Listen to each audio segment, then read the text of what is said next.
De la Red de Defensa de la Niñez y la Adolescencia. Obviamente que quedamos en seguir conversando acerca del famoso Plan Nacional. Famoso lo digo entre comillas porque la verdad no hay mucha difusión ni mucho conocimiento de lo que prevé en su aplicación este Plan Nacional de la Niñez. Doctora, muy buenas tardes. ¿Cómo está?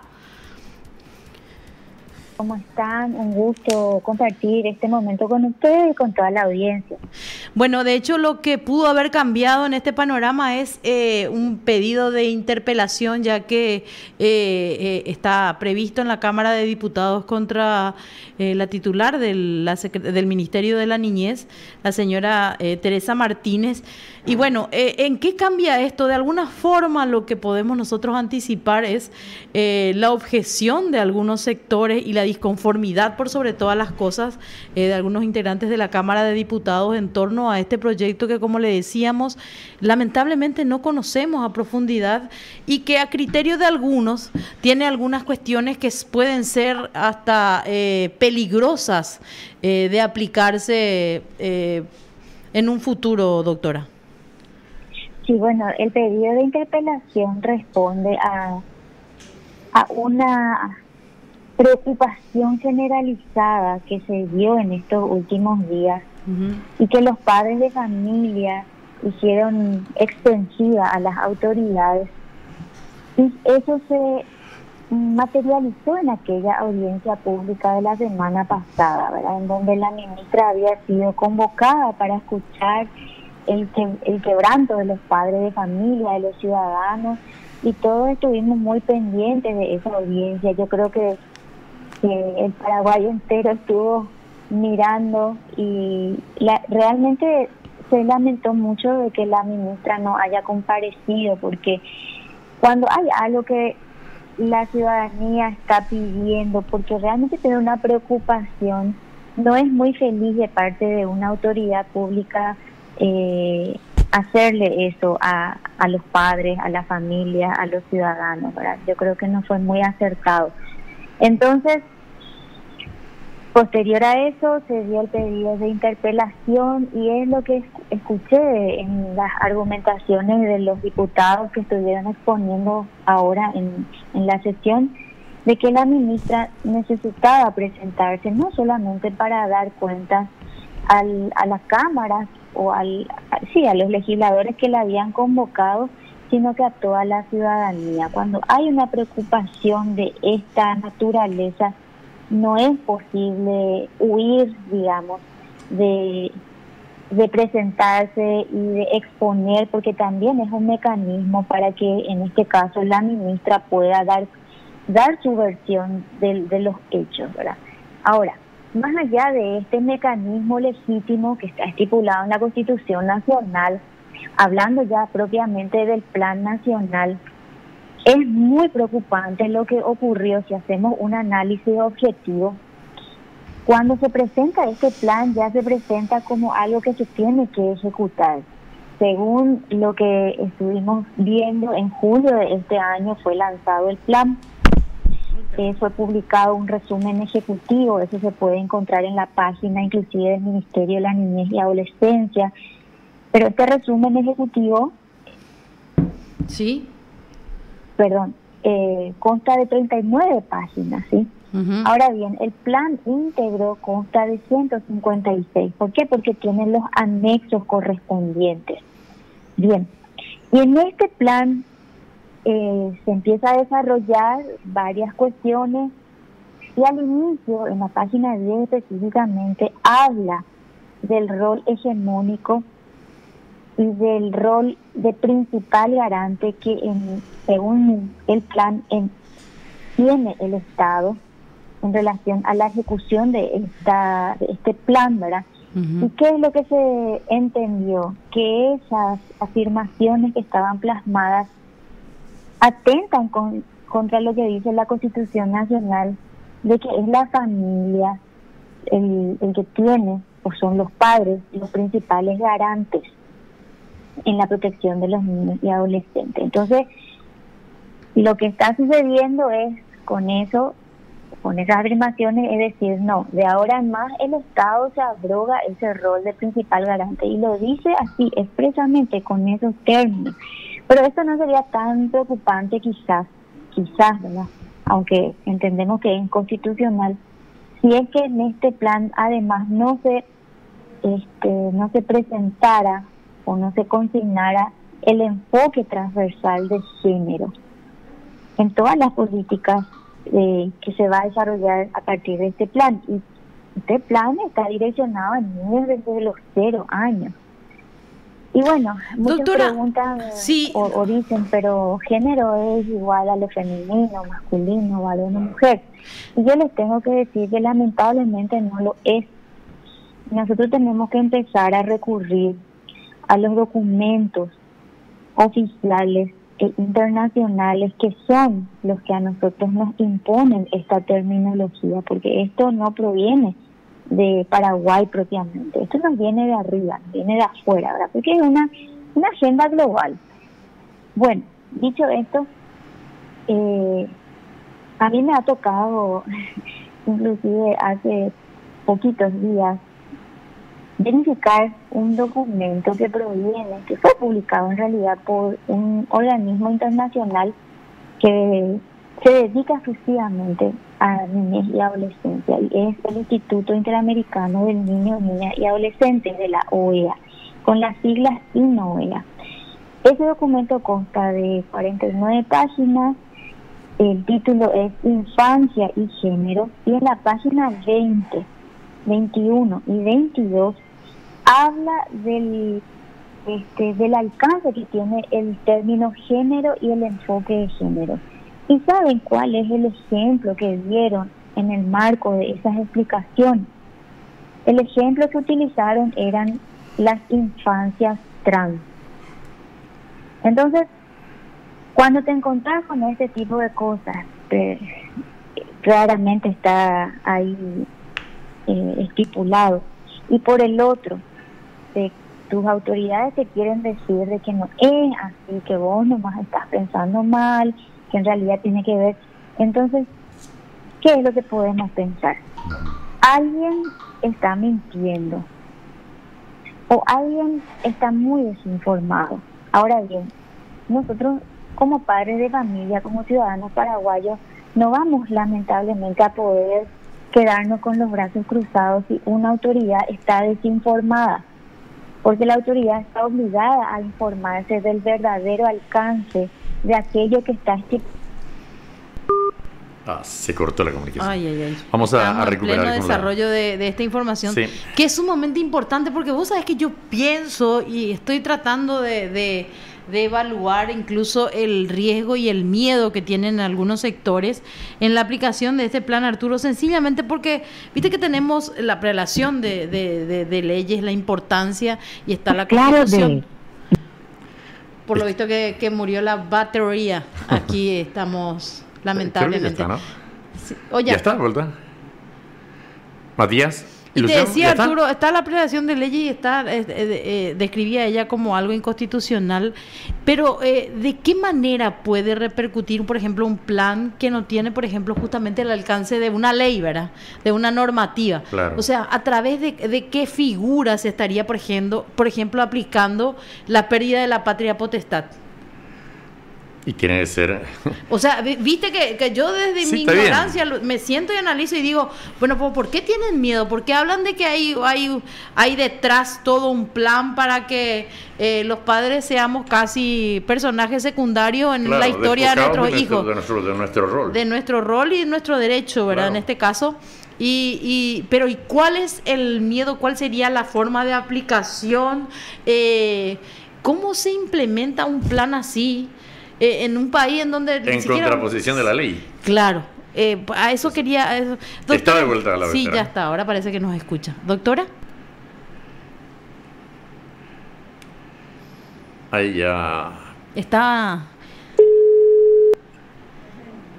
sonando. Está sonando. Ya por lo menos no nos... Hola. Hola, sí. La perdimos por unos segundos y la estábamos escuchando muy atentamente, doctora. Perdón, es que se cortó solito en realidad. Ajá. No se preocupe, suele ocurrir. Cuando la tecnología, bueno, pasamos a ser dependientes de la tecnología. Funciona tipo AMDE, no se descartan nunca los cortes. Bueno, doctora, yo le decía, incluso eso estábamos analizando con Arturo, ¿verdad? Porque estamos hablando de un plan que no tiene en este caso un alcance, una ley. Y bueno, y de repente nos surgen tantas dudas y decimos, ¿por qué le tienen tanto miedo las organizaciones? ¿O cómo se puede ejecutar, por ejemplo, un factor que describen ellos como riesgoso, la pérdida de la patria potestad? ¿De qué manera lo haría el Estado si no hay una ley o una figura de aplicación? Para eso. Una normativa. ¿Cuál es el miedo que tienen ustedes con respecto, por ejemplo, a la patria potestad, un punto concreto? Bueno, primero que todas las leyes, bueno, empezando por los tratados y acuerdos internacionales, luego las leyes, los decretos, las resoluciones tienen que estar enmarcadas en lo que establece nuestra Constitución Nacional, nuestra normativa constitucional. Exactamente. Si hay algo que no cumple con eso, pues estamos hablando de que es o una ley o un decreto o una política inconstitucional. Bueno, ¿qué es lo que sucede ya de principio con este plan nacional? Invierte el rol principal de garante que recae en los padres y posiciona en su lugar al Estado. Solamente con ese hecho, ya sin entrar en la cuestión de fondo, que sería discutir la cuestión del enfoque de género, de interculturalidad, de inclusión, o el principio de diversidad, o cualquier otro planteamiento que está dentro de ese plan, ya es suficiente para descartar el plan. Ahora, me decís cuál es si no es una ley, entonces, bueno, te puedo decir que en ese plan está estipulado en la página, si no me equivoco, 79, que para enero del 2021 tenía que salir el decreto aprobando ese plan. Y ustedes saben que los decretos tienen fuerza de ley, porque hoy estamos todos en cuarentena. Sí, gracias a un decreto. Gracias a un decreto. Bueno, imaginen que un decreto impone este plan y empieza a bajar línea en todo lo que tenga que ver con niñez y adolescencia de los 0 años. Lo que pasa es que esto la ciudadanía no maneja. Para eso es importante y hay que sentarse a leer las 156 páginas para poder decir, bueno, ¿qué es lo que tiene este plan? Pero más allá, vamos a suponer que no iba a ser tampoco por decreto, cosa que sí. Y ustedes pueden inclusive remitirse a lo que dijo el vicepresidente la semana pasada, que manifestó de que ese plan todavía no había salido por decreto, es decir, estaban los planes salir porque efectivamente eso está estipulado en el plan. En realidad parece que ellos no estaban ni muy enterados tampoco del mismo, ¿verdad? O sea, parece que corrían por cuerdas separadas las intenciones. Bueno, sucede que por la ley 1680, que es el Código de la Niñez y Adolescencia, en el artículo 42 establece cuál es la integración del Consejo Nacional de la Niñez y Adolescencia. Ese consejo está integrado por varias instituciones del Estado y también por organismos no gubernamentales de bien público y de alcance nacional. Bueno, el Consejo tiene como facultad el de construir planes y programas que van a ser ejecutados a nivel nacional en todo lo que es niñez y adolescencia, y también empujado o impulsado por el Sistema Nacional de la Niñez y Adolescencia, que también está estipulado ahí en el Código de la Niñez. Es decir, por mandato legal del Código de la Niñez y Adolescencia, a pesar de que el plan no tenga carácter de decreto, igualmente por esa facultad que le concede la ley, evidentemente el plan es legal y puede ser ejecutado sin mayor inconveniente. Pero aquí estamos hablando que además de esa facultad legal que le otorga el código, también estaba en planes que sea que sea puesto en marcha por medio de un decreto, ¿no? Entonces, ¿y dónde está el miedo? Y bueno, Claro, o sea, la posibilidad que hay subyacente. Ahora, doctora, y otro temor, por ejemplo, o sea, no sé si temor en este caso, pero por ejemplo, liberar la atribución de la educación sexual, en este caso, a los niños, transferirla prácticamente a un plantel docente, que obviamente tiene, yo me imagino, en todo el sistema nosotros podemos tener objeciones con respecto a la ejecución programática, a la capacidad de los profesores, y esto también era un factor muy cuestionado dentro de este plan. O sea, nosotros como padres tenemos que delegar prácticamente esta función y este rol a los maestros, al sistema educativo. Lo que sucede es que en ese plan, si vamos a remitirnos a lo que estipulaba ahí, sí, ellos plantean la introducción de la ESI, la famosa ESI, Educación Sexual Integral, ajá, que dentro, o sea, la ESI en sí misma no puede ser ESI si no tiene enfoque de género. claro. ¿Sí? Bueno, aunque el enfoque de género está luego de forma transversal, así es que más allá de eso, bueno, pero ¿qué es lo que dice? Estipula de que la ESI se va a ejecutar a través del Ministerio de Educación, ¿verdad? Ajá. Entonces, el Ministerio de la Niñez y Adolescencia ya le está imponiendo al Ministerio de Educación, aunque el Ministerio de Educación no haya contemplado la ESI propiamente, y entiéndase ESI cuando estamos hablando con enfoque de género, y eso se entendería como una supremacía del Ministerio de la Niñez sobre el Ministerio de Educación, porque hoy el Ministerio de Educación al menos entendemos que no está impulsando, por lo menos de forma abierta, todas estas cuestiones. Puede ser que hayan, porque entendemos también que hay personas que lo hacen allí adentro, pero no de forma oficial. El tema con la ESI, te voy a decir para cerrar esta partecita, es de que en el Código de la Niñez, si ustedes se fijan en el artículo 14, dice de que cuando el Estado va a poner en marcha programas sobre salud, sobre educación sexual y reproductiva en niños y adolescentes, ellos tienen que consultar con los padres y familiares.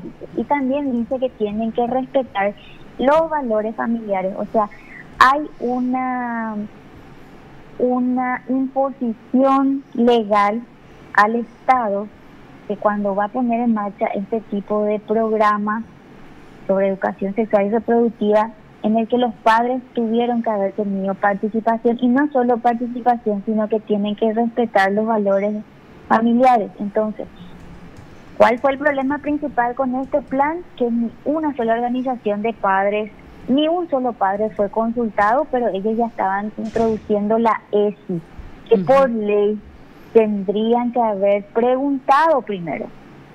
Entonces ahí entramos en otro punto otra vez que invalida este plan, entre los que ya les he mencionado anteriormente. Bueno, y ahí cerramos dos aspectos que son sumamente, no sé, en realidad controversiales de este famoso plan, porque yo le decía al menos... ¿Qué estaría detrás de esto?